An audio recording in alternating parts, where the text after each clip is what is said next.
Welcome to Pallavi TV పైసా. ఒక ఫ్యామిలీకి financial journey ఏ విధంగా ఉండాలి అంటే ఇద్దరు పేరెంట్స్ ఇద్దరు పిల్లలు ఉన్న ఫ్యామిలీ అంటే వాళ్ళు ఫైనాన్షియల్ ఫ్రీడమ్ అవ్వాలి, వెల్త్ సంపాదించాలి అంటే ఏ విధంగా వాళ్ళ జర్నీ ఉండాలి, ఫైనాన్షియల్ జర్నీ అనేది ఏ విధంగా ప్లాన్ చేసుకోవాలి మాట్లాడదాం. మనతో పాటు నాగరాజు కాచం గారు ఉన్నారు, mutual fund distributor. Hi sir. Hello Ravi గారు. సార్, ఇప్పుడు జనరల్గా ఫైనాన్షియల్ జర్నీ అనేది చాలా ఇంపార్టెంట్ ఫ్యామిలీకి.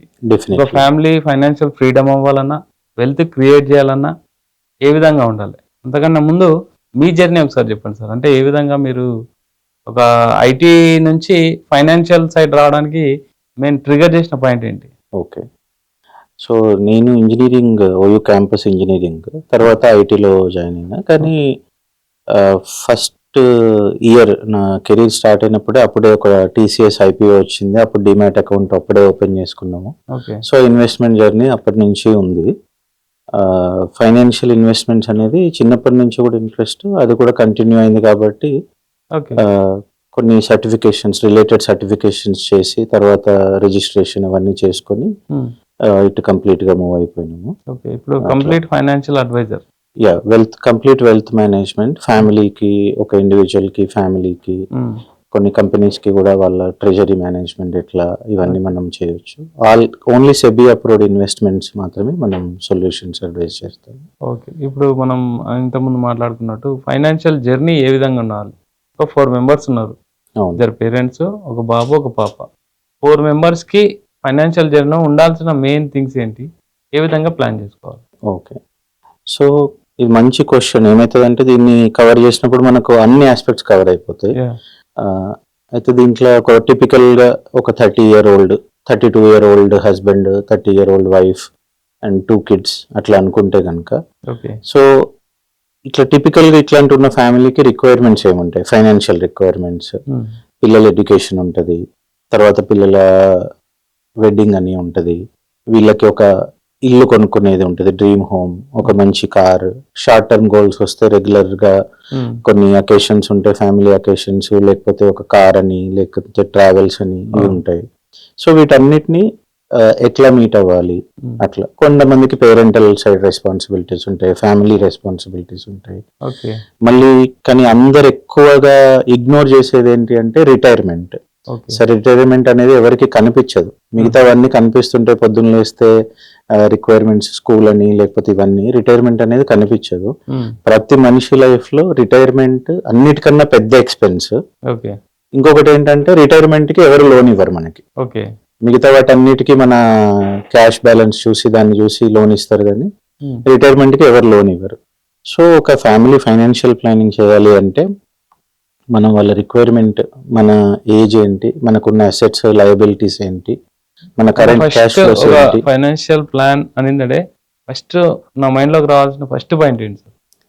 ఫస్ట్ పాయింట్ ఏంటి అంటే ఈ రోజు మనం ఎక్కడున్నాం, ఈ రోజు మన అసెట్స్ ఏంటి, మన లయబిలిటీస్ ఏంటి, మనం క్యాష్ ఫ్లోస్ అన్ని, ఎంత క్యాష్ మనకి ఇన్కమ్ వస్తుంది, మన ఎక్స్పెన్సెస్ ఎక్కడెక్కడ వెళ్తున్నాయి, వీటితోటి మనకి మన short term goals, long term goals meet అయ్యేటట్టుగా మన క్యాష్ ఫ్లోస్ ఉన్నాయా లేదా, ఇది ఫస్ట్ చూసుకోవాలి.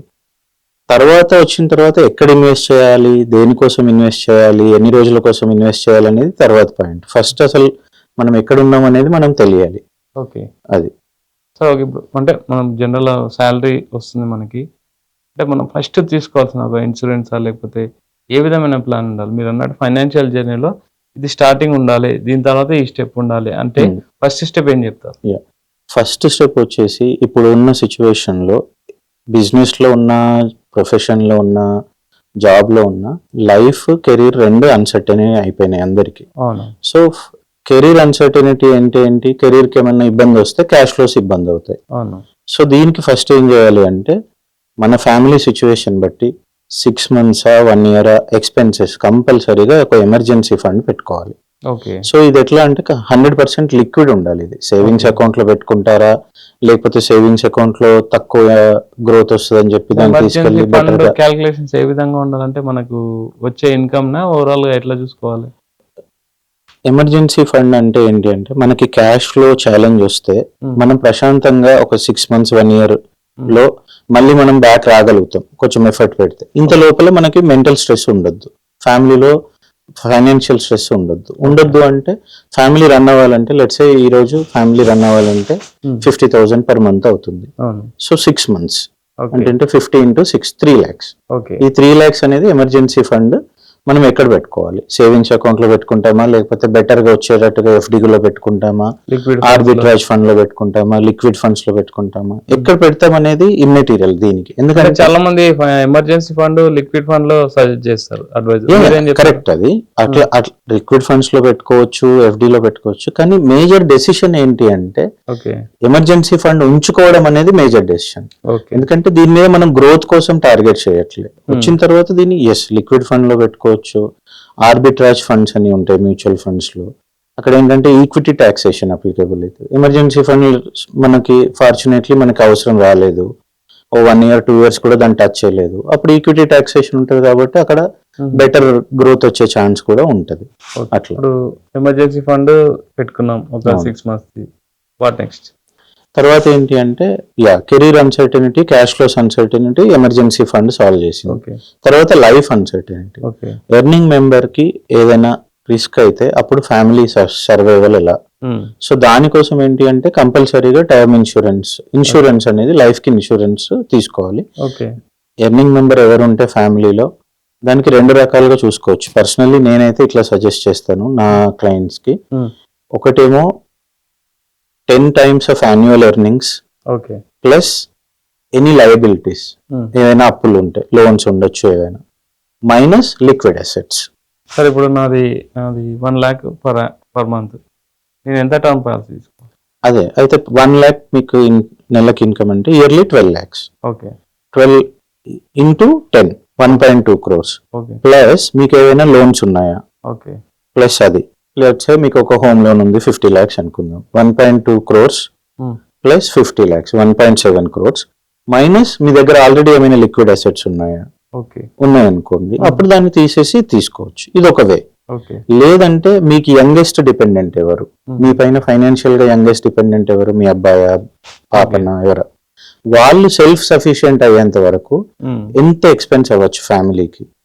సో అవన్నీ క్యాలిక్యులేట్ చేసి అట్లా కూడా తీసుకోవచ్చు. ఈ 2 రకాలుగా ఏదో ఒకటి తీసుకుంటే మంచిది. అప్రాక్సిమేట్ అయితే 2 crores వరకు అయితే తీసుకోవాలి ఉండాలి. ఎందుకంటే ఇప్పుడు కరెంట్ సిచ్యువేషన్ లో మీరు 1 lakh ఎర్న్ చేస్తున్నప్పుడు మీ లైఫ్ స్టైల్ కానీ, మీ ఫ్యామిలీ ఎక్స్పెక్టేషన్స్ కానీ, మీ పిల్లలు చదువుతున్న స్కూల్ కానీ, తర్వాత వాళ్ళు ఏం చేద్దాం అనుకుంటున్నారు కానీ, ప్రతిదీ అట్లానే ఉంటది మన ఎక్స్పెక్టేషన్. కాబట్టి ఇన్ కేస్ మనకేమన్నా అయితే మన ఫ్యామిలీ లైఫ్ స్టైల్, మన ఫ్యామిలీ ప్లాన్స్ ఏవి డిస్టర్బ్ అవ్వద్దు అంటే అట్లీస్ట్ ఒక 10 years ఇన్కమ్ అనేది వాళ్ళ దగ్గర ఉంటే ఒక 2-3 years లో వాళ్ళు ఈ పర్సనల్ లాస్ ని ఎవరు రిప్లేస్ చేయలేరు.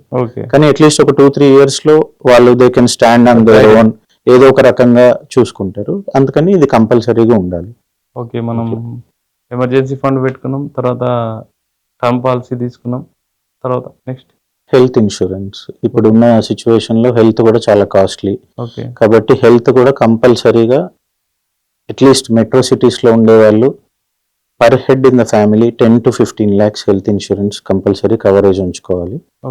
అదిలో ఉంచుకుంటేనే ఈవెన్ 2 days 3 days హాస్పిటలైజేషన్ అయినా ఎంత ఎక్స్పెన్స్ అవుతుందో మనకు తెలుసు. అండ్ హెల్త్ కేర్ ఇన్ఫ్లేషన్ ఇండియాలో హైయెస్ట్, ఎవ్రీ ఇయర్ పెరిగేది హెల్త్ కేర్ లోనే కాస్ట్ పెరుగుతుంది. కాబట్టి కంపల్సరీగా అది చూసుకుంటే ఈ 3 emergency fund, term policy, life insurance and health insurance, ఈ 3 ఒకసారి చేసేసుకుంటే రిస్క్ మిటిగేషన్ ఇది. సో ఇవన్నీ అయిపోయిన తర్వాత మనం ఇన్వెస్ట్మెంట్ ఎలా చేసుకోవాలి, మన గోల్స్ ఏంటి, అవన్నీ చూసుకుంటే బాగుంటది. ఇన్సూరెన్స్ అయిపోయిన తర్వాత ఇన్వెస్ట్మెంట్ మ్యూచువల్ ఫండ్ నుంచి స్టార్ట్ చేయమంటారా ఎట్లా? ఇన్వెస్ట్మెంట్ అనేది కూడా మ్యూచువల్ ఫండ్ కానీ, పిఎంఎస్ అని, బాండ్స్ అని, ఇవన్నీ ఏది కూడా ప్రతి ఒక్కరికి సూట్ అయ్యే సొల్యూషన్ కాదు. ఒక పర్సన్ వాళ్ళ కరెంట్ అసెట్స్ బట్టి, కరెంట్ లయబిలిటీస్, రిస్క్ ప్రొఫైల్ బట్టి అది డిసైడ్ చేసుకోవాలి. కాకపోతే ఏంటి అంటే ఇప్పుడు లైఫ్ స్పాన్ పెరుగుతుంది కానీ రిటైర్మెంట్ ఏజ్ తగ్గుతుంది. అంటే ఇంతకుముందు 65 వరకు పనిచేస్తే ఇప్పుడు 55 చేస్తున్నారు, 50 చేస్తున్నారు. కానీ ఎంతవరకు లివ్ చేస్తున్నారంటే ఇంతకుముందు 70-72 ఉన్న వాళ్ళు ఇప్పుడు 80-90 కూడా ఉంటున్నారు. సో అట్లీస్ట్ 30% ఆఫ్ లైఫ్ మనం యాక్టివ్ ఇన్కమ్ లేకుండా ఉండే సిచ్యువేషన్ లో ఉంటున్నాం. ప్లాన్ అనేది రిటైర్మెంట్ బేస్ తో చేసుకోమంటారు. రిటైర్మెంట్ చూసుకోవాలి, మధ్యలో ఇంకా షార్ట్ టర్మ్ గోల్స్ ఉంటాయి. Retirement long term requirement. Short term గా కిడ్స్ ఎడ్యుకేషన్ ఉంటుంది, ఇల్లు కొనుక్కునేది ఉంటుంది, కార్ కొనుక్కునేది ఉంటుంది, ట్రావెల్స్ ఉంటాయి, ఇవన్నీ ఉంటాయి. సో ప్రతిదానికి మంత్లీ మనకి ఎంత ఖర్చు అవుతుంది, ఓకే మనకి ఎంత ఇన్కమ్ వస్తుంది, దీంట్లో ఎంత ఖర్చు అవుతుంది, ఈ ఇన్కమ్ ఎంత రిసెషన్ ప్రూఫ్ ఉంది, ఎంత రిస్క్ ఉంది. ఒకటే ఇన్కమ్ వచ్చే ఫ్యామిలీకి రిస్క్ ఎక్కువ, ఓకే వాళ్ళు ఎంత మంచిగా వచ్చినా కూడా, కానీ మల్టిపుల్ సోర్సెస్ ఆఫ్ ఇన్కమ్ ఉన్నప్పుడు రిస్క్ కొంచెం తక్కువ ఉంటుంది. ఓకే ఓకే సో దాన్ని బట్టి మనం ప్లాన్ చేసుకోవాలి. తర్వాత మ్యూచువల్ ఫండ్సా, పిఎంఎస్ఆ, డైరెక్ట్ ఈక్విటీనా అట్లా అన్నప్పుడు అవన్నీ నేను మళ్ళీ మ్యూచువల్ చూసుకోవాలి. ఫండ్స్ వెళ్దాం అనుకున్నాను సార్. ఉమ్. ఒకవేళ మ్యూచువల్ ఫండ్స్ వెళ్ళాలనుకుంటే ఏ విధమైన మ్యూచువల్ ఫండ్స్కి వెళ్తే బెటర్? దాంట్లో మనకి కేటగిరీస్ ఉంటాయా? స్టార్ట్ చేయడమే ఏదైనా డిఫరెంట్ మ్యూచువల్ ఫండ్కి వెళ్ళాలా? అంటే ఏం సజెస్ట్ చేస్తారు? ఫస్ట్ థింగ్ ఏంటంటే అండి, మేజర్ ఇంపార్టెంట్ డెసిషన్ మన మంత్లీలో ఎంత ఇన్వెస్ట్ చేస్తున్నాం అది ఇంపార్టెంట్. ఓకే ఎందుకంటే ఎక్కువ మంది ఏం చేస్తారు, మ్యూచువల్ ఫండ్కి వెళ్తే రిటర్న్ రాలేదు, ఎక్కువ వచ్చింది అనుకుంటారు. రిటర్న్ కన్నా కూడా మనం ఎంత ఇన్వెస్ట్ చేస్తున్నాం, ఎన్ని రోజులు ఇన్వెస్ట్ చేస్తున్నాం అనేది మ్యాటర్ అవుతుంది. ఓకే తర్వాత మనం ఇన్వెస్ట్ చేస్తున్న అమౌంట్ని ఒకటే టైప్ ఆఫ్ ఫండ్లో కాకుండా, ఒకటే టైప్ ఆఫ్ కంపెనీస్లో కాకుండా డిఫరెంట్ టైప్స్. లెట్స్ మీరు మంత్లీ మీరు 1 lakh అన్నారు ఇంతకు ముందు, ఒకవేళ 1 lakh అనుకుంటే మీరు 30%, 30,000 ఇన్వెస్ట్ చేస్తున్నారు. ఈ 30,000ని డిఫరెంట్ ఫండ్స్లో, డిఫరెంట్ ఫండ్స్, ఒక స్మాల్ క్యాప్, ఒక మిడ్ క్యాప్, ఒక లార్జ్ క్యాప్, ఓకే ఒక మల్టీ అసెట్, ఓకే కొంచెం గ్లోబల్ ఎక్స్పోజర్. Okay. దీనివల్ల ఏమవుతుందంటే, ఒకవేళ ఇండియన్ ఎకనమీలో ఏమైనా స్లో డౌన్ వచ్చినా, ఛాలెంజెస్ వచ్చినా, గ్లోబల్ ఎక్స్పోజర్ ఉంది కాబట్టి మనకు అది కొంచెం బాగుంటుంది. మల్టీ అసెట్ ఫండ్ వచ్చేసి ఏంటి, వాళ్ళు మ్యూచువల్ ఇండియన్ ఈక్విటీస్ లో ఇన్వెస్ట్ చేస్తారు, ఇండియన్ డెట్ లో ఇన్వెస్ట్ చేస్తారు, రీట్స్ ఉంటాయి, రీట్స్ లో ఇన్వెస్ట్ చేస్తారు, ఫారిన్ ఈక్విటీస్ లో ఇన్వెస్ట్ చేస్తారు, గోల్డ్, సిల్వర్ అన్నిట్లో ఇన్వెస్ట్ చేస్తారు. సో ఏ అసెట్ లో బూమ్ వచ్చినా మనం దాన్ని క్యాప్చర్ చేసుకోవడానికి ఛాన్స్ ఉంటుంది. అట్లా. ఓకే మ్యూచువల్ ఫండ్స్ సంబంధించి ఇప్పుడు లాస్ట్ ఒక 1 year నుంచి యుద్ధం ప్రభావం వలన ద్రవ్యోల్బణం ఎఫెక్ట్ ఓవరాల్ గా ఎక్కువ మ్యూచువల్ ఫండ్స్ అంటే ఎగ్జిట్ అవుతున్నారు అనేసి ఒక ఇన్ఫర్మేషన్ ఉంది. సిప్పులు కూడా ఆపేశారు అని చెప్పేసి కూడా మనకు జనరల్ ఆర్టికల్స్ చెప్తున్నాయి.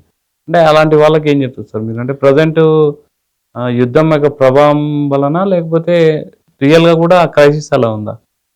ఒకటేంటంటే డేటా అనేది అయితే మీరు చెప్పినట్టుగా అంత ఎస్ఐపి స్టాపేజ్ రేషియో అంత లేదు. ఓకే ఎస్ఐపి ఇన్ఫ్లోస్ అయితే కంటిన్యూ అవుతున్నాయి. అట్లీస్ట్ యాంఫీ డేటా, నేను amphi registered, okay amphi data అవన్నీ చూస్తాము. యాంఫీ రిజిస్టర్డ్ ఎస్ఐపి డేటా అయితే it is still continuing good, అక్కడ ఏం లేదు. కాకపోతే మీరు అన్నట్టుగా ఒక 1 year 2 years రిటర్న్ రాలేదు అనే పర్సెప్షన్ ఉంది చాలా మందికి, అట్లా ఉంది. ఇది ఎట్లా అంటే, మనం ఫండ్స్ కూడా చాలా అవైలబుల్ ఉన్నాయి, దాంట్లో ఎట్లాంటి ఫండ్ లో పెట్టుకున్నాం, ఫండ్ సెలెక్షన్ ఎట్లా చేసినాము, ఓకే దాన్ని బట్టి కూడా రిటర్న్స్ అనేవి జర్నీ అనేది డిఫరెంట్ అవుతుంది. ఇంకొకటి ఏంటంటే చూసుకోవాల్సింది, ఇది లాంగ్ టర్మ్ అండి, ఇది ఒక బిజినెస్ లో ఇన్వెస్ట్ చేస్తున్నాం కాబట్టి మ్యూచువల్ ఫండ్స్ తీసుకెళ్లి ఎండ్ ఆఫ్ ద డే తీసుకెళ్లి ఒక వాళ్ళ ఫ్రేమ్ వర్క్ బట్టి మల్టిపుల్ కంపెనీస్ లో ఇన్వెస్ట్ చేస్తారు. సో చేస్తున్నప్పుడు బిజినెస్ అనే వాటికి అప్స్ అండ్ డౌన్స్ ఉంటాయి, మ్యాక్రో ఉంటుంది, మైక్రో ఉంటుంది, కంట్రీ లెవెల్లో ఉంటుంది, ఇంటర్నేషనల్ లెవెల్లో ఉంటుంది. సో ఎవరైనా అట్లీస్ట్ ఒక 3 to 5 years జర్నీ చేస్తేనే దాని రిజల్ట్ అనేది వస్తుంది. అంటే ఈ 3 to 5 years ఒకటే ఫండ్ లో చేయాలి అని అట్లా చెప్పట్లేదు నేను. Asset class, equity mutual fund అనేది ఒక అసెట్ క్లాస్ డిసైడ్ చేసుకున్నాం కాబట్టి, మనం మంత్లీ ఎంత ఇన్వెస్ట్ చేస్తున్నామో, లేకపోతే ఇయర్లీ ఎంత ఇన్వెస్ట్ చేస్తున్నామో, దీన్ని కంపల్సరీగా అట్లీస్ట్ ఒక 3 to 5 years కంటిన్యూ చేస్తే కాంపౌండింగ్ ఎఫెక్ట్ అనేది అప్పుడు కిక్ ఇన్ అవుతుంది. ఓకే ఈ 1 year ఎంత ఇన్వెస్ట్ చేస్తున్నారో అంతకన్నా ఎక్కువ 5 years తర్వాత, 6 years తర్వాత అంతకన్నా ఎక్కువ రావడానికి కూడా ఛాన్సెస్ ఉంటాయి. నేనేం గ్యారంటీగా అట్లా అని చెప్పట్లేదు, ఓకే బట్ హిస్టారికల్లీ జరిగిన సిచ్యువేషన్ అది. ఓకే అట్లా మ్యూచువల్ ఫండ్ సెలెక్షన్ ఎట్లా అడ్వైజర్ త్రూ వెళ్ళామంటారా, లేకపోతే ఏదైనా మనం రేట్ షో ఉంటుంది కదా, పిఎండి రేట్ షో చూసి దాన్ని ఆ విధంగా సెలెక్ట్ చేసుకోవాలా? అంటే ఏం చెప్తారు మీరు? అంటే ఇండివిజువల్ గా ఎంత టైం మీరు స్పెండ్ చేయగలరు, దాన్ని బట్టి ఒక డెసిషన్ అండి. ఇంకొకటి సిచ్యువేషన్స్, ఇందాక మీరు అన్నట్టు లాస్ట్ 1 year నుంచి కొంచెం సిచ్యువేషన్ బాగాలేదు, ఇట్లాంటప్పుడు మీరు ఓన్ గా మీరు కంటిన్యూ చేసే బిహేవియరల్ గా మనం టెంపరమెంట్ ఎట్లా ఉంది, ఎంట్రీ ఎగ్జిట్ అనేది మనం దాన్ని చేసుకోగలమా, దీన్ని బట్టి మనం డిసైడ్ చేసుకోవాలి.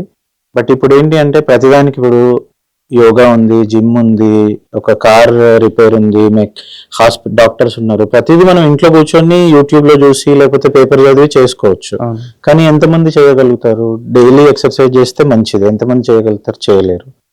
సో అట్లనే అడ్వైజర్ ఉన్నప్పుడు ఏంటి అంటే వాళ్ళు రెగ్యులర్ గా ఒక అప్డేట్స్ ఇస్తుంటారు. ఏదైనా మనకు క్వశ్చన్ వచ్చినప్పుడు మనం వాళ్ళని అడగొచ్చు. ఇప్పుడు మీరు క్యాష్ ఫ్లోస్ లోనే సిచ్యువేషన్ చేంజ్. సపోజ్ మీరు 1 lakh ఉంది, నెక్స్ట్ ఇయర్ 2 lakhs అయింది మీ ఇన్కమ్, అప్పుడు ఏం చేయాలి ఓకే.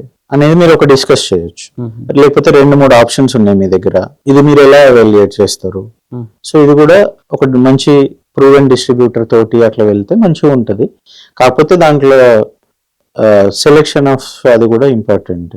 ఇప్పుడు ఈ అసెట్ అలొకేషన్ లో మ్యూచువల్ ఫండ్ ప్లస్ ఈటీఎఫ్ కూడా ఉంచుకోమంటారు? చేసుకోవచ్చండి, కానీ ఈటీఎఫ్ అంటే మళ్ళీ అగైన్ అది ఎట్లాంటి ఈటీఎఫ్ కొంటారు? మీరు ఇన్వెస్ట్ చేస్తున్న దాంట్లో ఓవర్ వెయిటేజ్ ఒకే సెక్టర్ లోకి వెళ్లకుండా, ఒకే మార్కెట్ క్యాప్ లోకి వెళ్లకుండా అట్లా చేసుకుంటే చేసుకోవచ్చు. అంటే మీరు అంటే అసెట్ అలొకేషన్ చేసేటప్పుడు ఈటీఎఫ్ లో ఇంక్లూడ్ చేస్తారా? టిపికల్ గా ఇంకా అంత ఈటీఎఫ్ కి అంత యాక్సెప్టెన్స్ లేదు, కానీ కొన్ని దానిపైన ఈటీఎఫ్స్ పైన క్రియేట్ చేసిన మ్యూచువల్ ఫండ్స్ ఉన్నాయి. అట్లాంటి వాటిని పెట్టుకోవచ్చు. లేదా ఈటీఎఫ్ తోటి యూజ్ చేసి మల్టీ ఈటీఎఫ్ ని యూజ్ చేసి రన్ అయ్యే మ్యూచువల్ ఫండ్స్ కూడా ఉన్నాయి. అట్లాంటివి కూడా కొంతమందికి సజెస్ట్ చేస్తాం. అట్లా. Thank you sir, thank you very much. Thank you అండి.